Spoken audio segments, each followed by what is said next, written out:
सिंध जे मुख़्तलिफ़ शहरनि में चौमासी बरसातनि जो सिलसिलो चौथे ॾींहुं बि जारी रहियो।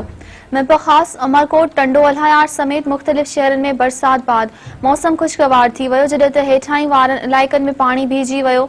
मौसमियात खाते सूमर खां अरबा ताईं सिंध जे बरसातनि जी अॻकथी कंदे शहरी ॿोॾि जो ख़दशो ज़ाहिर कयो। ख़ासि टंडो अल्हायार, अमरकोट, चंबड़, कोट गुलाम मोहम्मद, सामारो, झूलो, जाम साहिब ऐं भरपासे वारनि इलाइक़नि में तेज़ हवाउनि सां गॾु बरसात पई, जंहिं सबबि हेठाहीं वारनि इलाइक़नि में पाणी भीजी वियो। थाणो बुला खान, धाबेजी, जाती, पिंगरियो, नंगर पाकर, इस्लाम कोट, कोनरी, छो तोड़े आसपास वारनि इलाइक़नि में बसकारो थियो, जंहिं बाद गर्मी जो ज़ोर टुटी वियो। मुख़्तलिफ़ शहरनि में बरसात दौरान बिजली गायब थी वई, जंहिं करे शहरनि खे सख़्त तकलीफ़ुनि खे मुंहुं ॾियणो पियो।